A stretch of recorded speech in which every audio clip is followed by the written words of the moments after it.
Pada hari ini, 30 Agustus 2021, saya akan menyampaikan tausiah kebangsaan dalam acara pidato kebangsaan yang diselenggarakan oleh Universitas Muhammadiyah Malang bekerja sama dengan sejumlah perguruan tinggi Muhammadiyah dan para pihak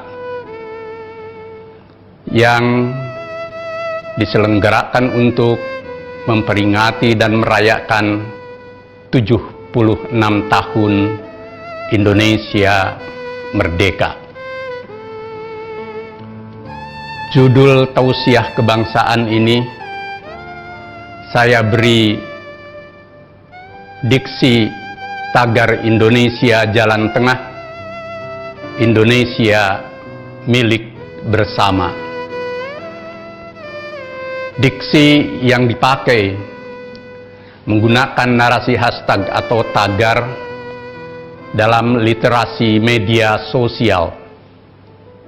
Harapan utamanya agar sebanyak mungkin para elit dan warga bangsa dapat menjadikan kedua isu penting tersebut sebagai masalah bersama untuk menjadi rujukan bersama. Saudara sebangsa, ketika bangsa Indonesia memperingati 76 tahun kemerdekaan, di tubuh negeri ini masih terdapat sejumlah masalah kebangsaan.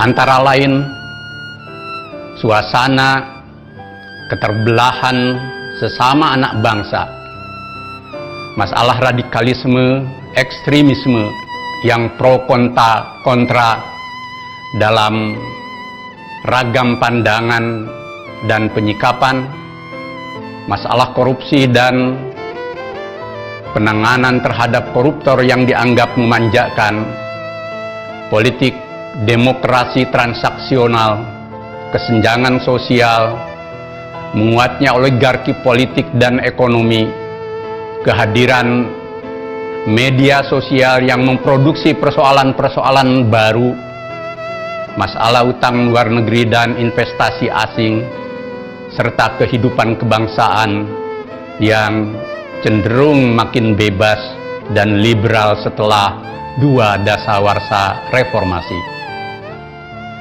Secara khusus, tentu masalah pandemi COVID-19 dengan segala dampaknya yang menambah masalah kebangsaan semakin berat. Narasi atas masalah-masalah bangsa tersebut tentu tidak mengurangi apresiasi kami atas kemajuan-kemajuan yang telah dicapai dalam kehidupan kebangsaan dari periode ke periode.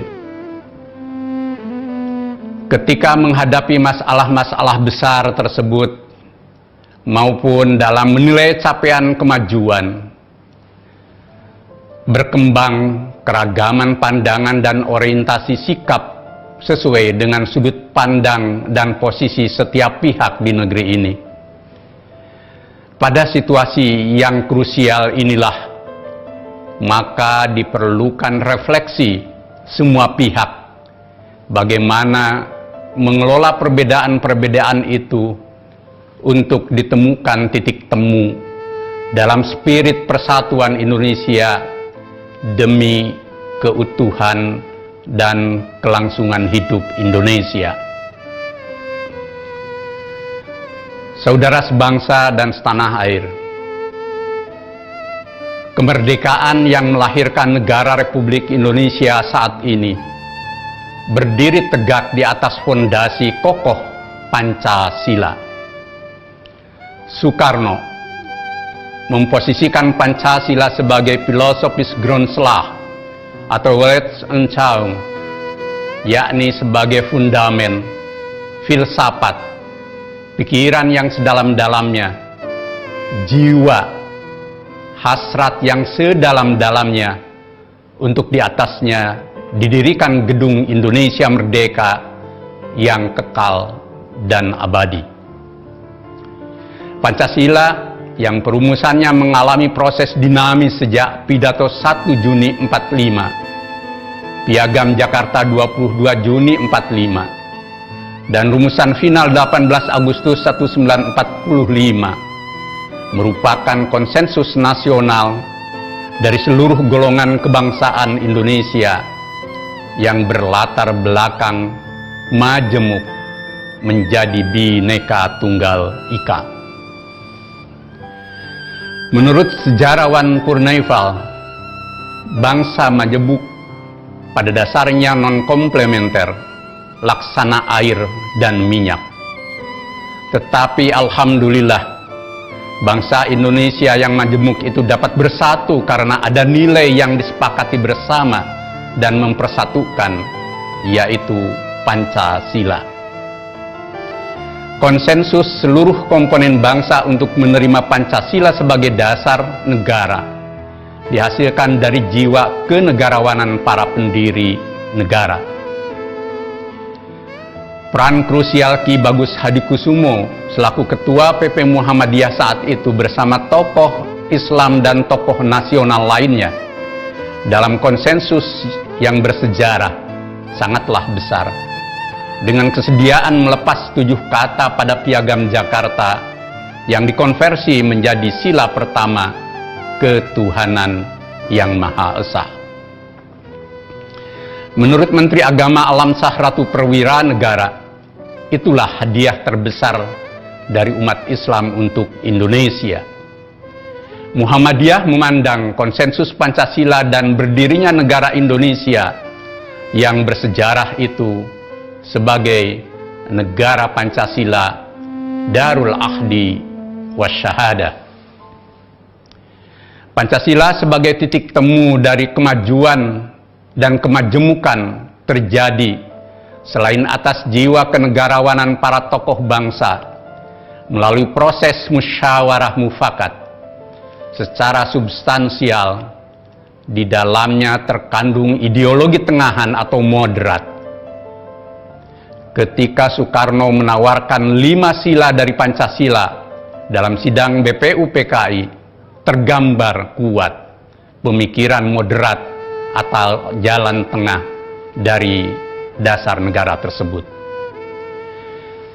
Mengenai nasionalisme atau kebangsaan, Soekarno menegaskan, kita mendirikan satu negara kebangsaan Indonesia di atas dasar kebangsaan. Tetapi disadari pula bahaya nasionalisme. Bahayanya ialah mungkin orang meruncingkan nasionalisme menjadi chauvinisme, sehingga berfaham Indonesia über alles. Bung Karno lantas mengingatkan, jangan berkata bahwa bangsa Indonesia yang terbagus dan termulia, serta meremehkan bangsa lain. Kita harus menuju persatuan dunia, persaudaraan dunia, menuju pula kepada kekeluargaan bangsa-bangsa. Mengenai sila kedua internasionalisme, Soekarno pun mengingatkan,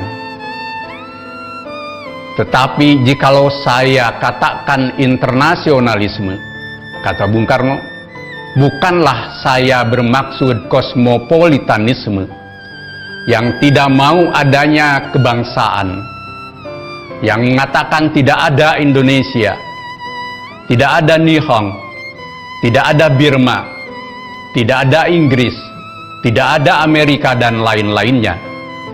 Internasionalisme tidak dapat hidup subur kalau tidak berakar di dalam buminya nasionalisme. Nasionalisme tidak dapat hidup subur kalau tidak dalam taman sarinya internasionalisme. Tentang sila mufakat atau kerakyatan, Soekarno menyatakan, negara Indonesia bukan satu negara untuk satu orang, bukan satu negara untuk satu golongan, walaupun golongan kaya, tetapi kita mendirikan negara semua buat semua, satu buat semua, semua buat satu. Saya yakin, kata Soekarno, syarat yang mutlak untuk kuatnya negara Indonesia ialah permusyawaratan perwakilan. Menurut Bung Karno, kalau kita mencari demokrasi, hendaknya bukan demokrasi barat, tetapi permusyawaratan yang memberi hidup, yakni politik ekonomis demokrasi yang mampu mendatangkan kesejahteraan sosial.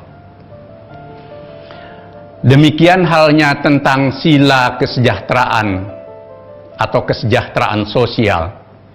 Prinsipnya, tidak ada kemiskinan di dalam Indonesia merdeka.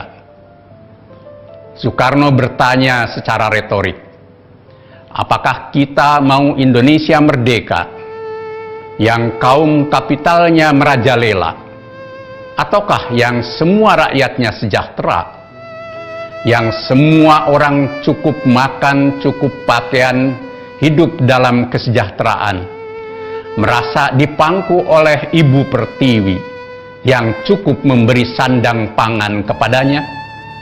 Mana yang kita pilih? Itulah pertanyaan Soekarno. Jangan saudara kita, bahwa kalau badan perwakilan rakyat sudah ada, katanya, kita dengan sendirinya sudah mencapai kesejahteraan ini. Kita sudah lihat di negara-negara Eropa adalah badan perwakilan, tetapi tidakkah di Eropa justru kaum kapitalis yang merajalela? Mengenai sila ketuhanan, Soekarno dengan tegas menyatakan, menyusun Indonesia merdeka dengan bertakwa kepada Tuhan yang Maha Esa. Prinsip ketuhanan. Bukan saja bangsa Indonesia bertuhan, tetapi masing-masing orang Indonesia hendaknya bertuhan, Tuhannya sendiri. Dan, kata Bung Karno, hendaknya negara Indonesia satu negara yang bertuhan. Pemikiran Soekarno tentang Pancasila itu, maupun juga pemikiran-pemikiran tokoh bangsa yang lain, sangatlah moderat. Karenanya, Pancasila maupun negara Republik Indonesia jangan ditarik ke kanan dan ke kiri, tetapi letakkanlah di posisi tengah agar tetap menjadi rujukan bersama dalam kehidupan berbangsa dan bernegara. Pada posisi moderat itulah Pancasila tidak boleh ditafsirkan dan diimplementasikan dengan pandangan-pandangan radikal ekstrim apapun, karena akan bertentangan dengan hakikat Pancasila itu sendiri.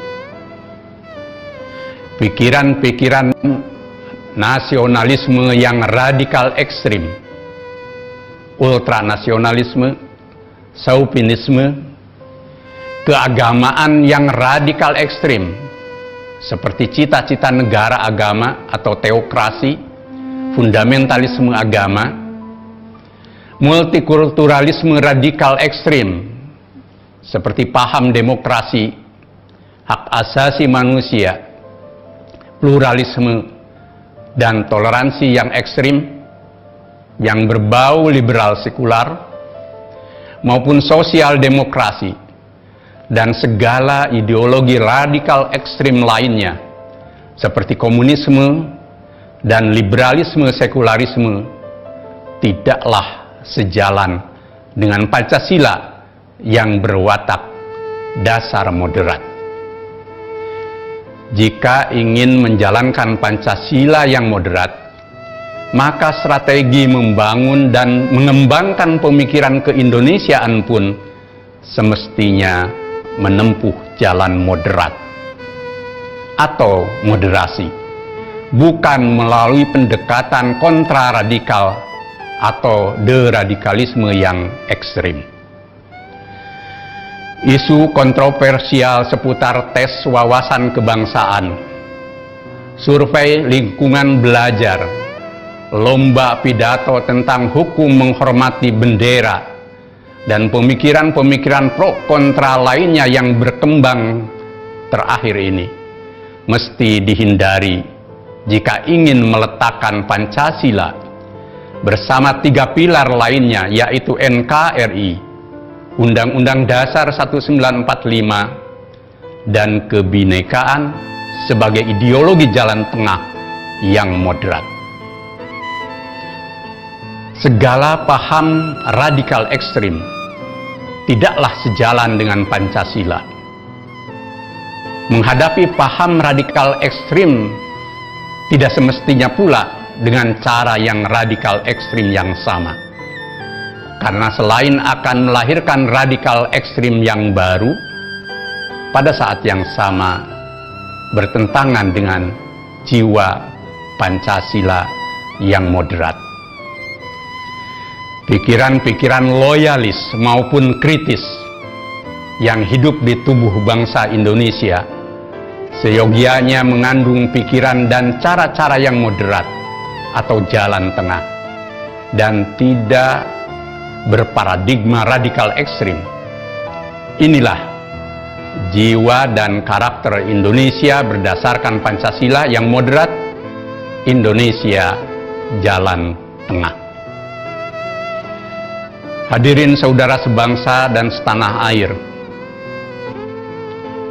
Ernest Renan tahun 1882 menulis, bangsa atau nation ialah suatu solidaritas besar yang terbentuk karena adanya kesadaran bahwa orang telah berkorban banyak dan bersedia untuk memberi korban lebih lagi, yaitu persetujuan, keinginan yang dinyatakan secara tegas untuk melanjutkan hidup bersama.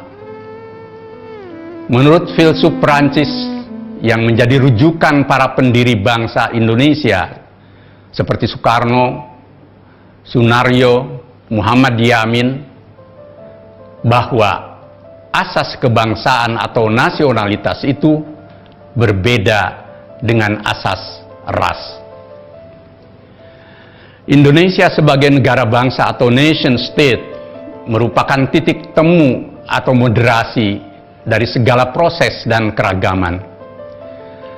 Menurut Anthony Reid, Indonesia menjadi titik temu persatuan nasional seluruh rakyat Indonesia dari berbagai golongan sebagai era baru yang di era Nusantara berpencar dan menjadi entitas sendiri-sendiri yang tidak mengarah ke persatuan. Soekarno dalam pidato 1 Juni 45 menegaskan bahwa kita hendak mendirikan suatu negara semua buat semua. Sedangkan Muhammad Hatta mengatakan pentingnya kolektivitas dalam berbangsa dan bernegara. Dari Dwi Tunggal pemimpin Indonesia itu maupun dari para pemimpin bangsa lainnya, kuat sekali kehendak untuk menjadikan Indonesia milik bersama seluruh rakyat Indonesia. Jiwa gotong royong mendasari bangunan Indonesia dalam seluruh aspek kehidupan agar tidak ada oligarki politik, oligarki ekonomi, dan oligarki lainnya yang merusak kebersamaan dan menjadikan Indonesia hanya milik sekelompok kecil pihak. Menurut Muhammad Hatta, ketika para pendiri dan pemimpin rakyat duduk di BPUPKI merumuskan Undang-Undang Dasar 1945 khususnya dalam bidang ekonomi, terkandung cita-cita untuk mencapai kemakmuran yang merata, sebagaimana termaktub dalam pasal 33 Undang-Undang Dasar 1945 yang kelahirannya melahirkan sistem ekonomi terpimpin. Dalam sistem ekonomi terpimpin, menurut Muhammad Hatta, pemerintah harus bertindak supaya tercapai suatu penghidupan sosial yang lebih baik. Penghidupan sosial harus berdasarkan pada keadilan sosial. Di tengah keresahan melebarnya kesenjangan sosial, bumi dan kekayaan alam yang terkandung di dalamnya dikuasai oleh segelintir pihak dan oligarki politik, maka Indonesia harus dikembalikan kepada jati dirinya sebagai Indonesia milik semua. Pemerintah negara wajib hadir dalam melindungi seluruh rakyat dan tumpah darah Indonesia, serta mewujudkan keadilan sosial bagi seluruh rakyat Indonesia.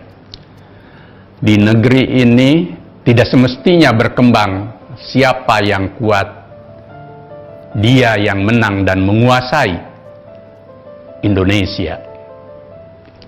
Manakala hal itu terjadi, maka Indonesia dapat terpapar radikalisme ekstrim dalam bentuk lain, yang tentu saja tidak sejalan dengan Pancasila. Indonesia wajib hukumnya untuk menjadi milik bersama. Karenanya, jiwa Bhinneka Tunggal Ika penting terus digelorakan di tubuh bangsa ini, bukan hanya untuk menumbuhkan sikap bersaudara dalam kemajemukan SARA, tetapi juga menegakkan kebersamaan secara politik dan ekonomi agar tercipta persatuan Indonesia dan keadilan sosial bagi seluruh rakyat Indonesia. Kami percaya masih banyak anak bangsa, termasuk para pejabat negara, politisi, dan pengusaha yang berjiwa luhur untuk tercapainya Indonesia milik bersama. Saudara sebangsa dan setanah air, ketika Indonesia merayakan kemerdekaan ke-76 dengan segala masalah, tantangan, ancaman, dan peluang yang dihadapinya, marilah pemerintah dan seluruh komponen bangsa menyatukan jiwa, pikiran, dan langkah menuju terwujudnya cita-cita Indonesia merdeka yang bersatu, berdaulat, adil, dan makmur. Jalan masih panjang dan terjal menuju Indonesia yang diidamkan itu. Keragaman pandangan dan pengelompokan tidak semestinya kita menjadi retak dan pecah belah sebagai bangsa. Disinilah pentingnya jiwa kenegarawanan seluruh elit dan warga bangsa untuk membawa Indonesia menuju negeri idaman dalam semangat persatuan. Kami percaya masih banyak elit dan warga bangsa yang berhati luhur dan mulia, baik, jujur, dan terpercaya dalam berbangsa dan bernegara. Bila masih terdapat sebagian saudara-saudara kita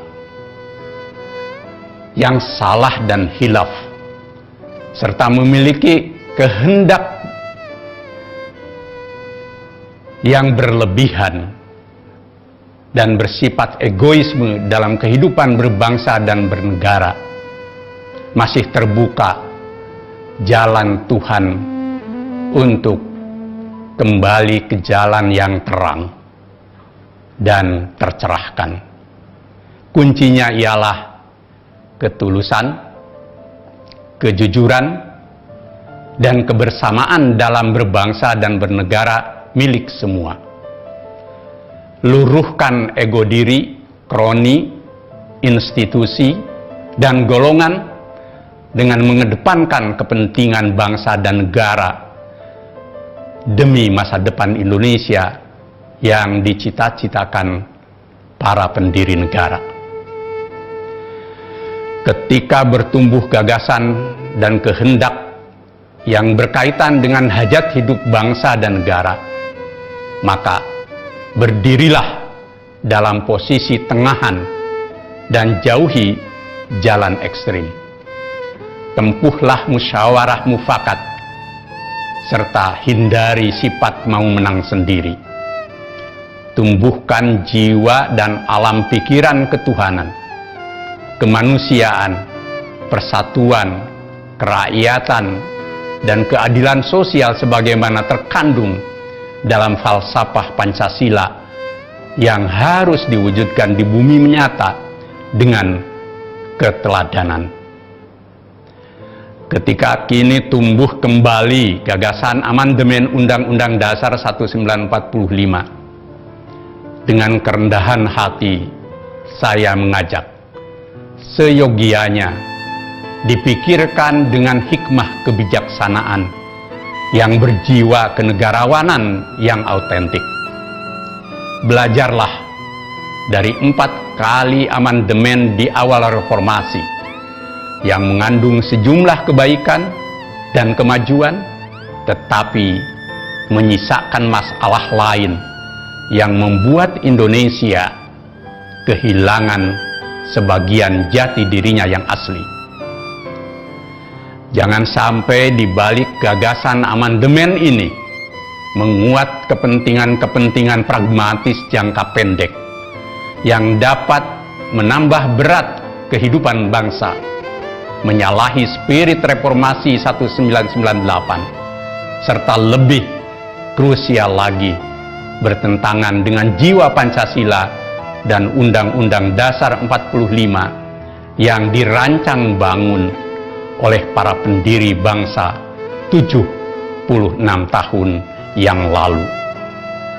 Disinilah pentingnya hikmah kebijaksanaan para elit negeri di dalam dan di luar pemerintahan dalam membawa bahtera Indonesia menuju pantai idaman.